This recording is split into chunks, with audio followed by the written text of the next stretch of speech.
Welcome back to Ad with Ad. Today we're diving into a cool concept in personal finance, the Rule of 72.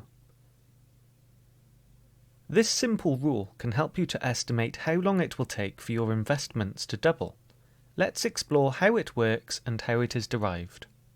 The Rule of 72 states that you can estimate the number of years it will take for an investment to double by dividing 72 by the annual interest rate. For example, if your investment earns 6% per year, you can estimate it will take about 12 years to double, because 72 divided by 6 equals 12. But how is this rule derived? Let's break it down. The future value of an investment can be calculated using the formula for compound interest. F equals P times 1 plus R to the power of T. Here, F is the future value and P is the present value, or the initial investment. R is the interest rate as a decimal, so 10% is 0.1, and T is the number of years.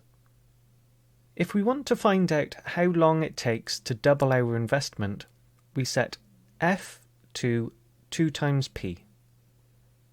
By dividing both sides by P, we simplify to 2 equals 1 plus R to the power of T. Next, we take the natural logarithm of both sides, and rearranging this gives us T equals the natural logarithm of 2 over the natural logarithm of 1 plus R. Now for small values of R, we can approximate the natural logarithm of 1 plus R as just R. So the formula simplifies to 2 equals approximately 0.693 over R. This is because the natural logarithm of 2 is approximately 0.693, and we substitute that into our formula.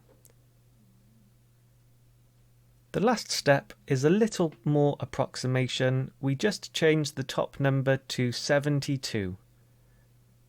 This allows us to put a percentage in on the bottom without using the percentage symbol, the bottom, and we've also rounded up from 69.3 to 72 because 72 is a lot easier to work with. It has a lot of factors. And finally, we are at the formula for the Rule of 72. As you can see, the Rule of 72 is a quick and handy tool for estimating how long it will take for your investments to double at different interest rates. But just remember, it's an estimate and not an exact calculation. However, because we've rounded up to 72, we are actually overestimating the amount of time. And there you have it, a simple yet powerful tool for your financial toolkit. If you found this video helpful, please give it a thumbs up, subscribe, and let me know in the comments how you plan to use the Rule of 72 in the future. Thanks for watching, see you next time.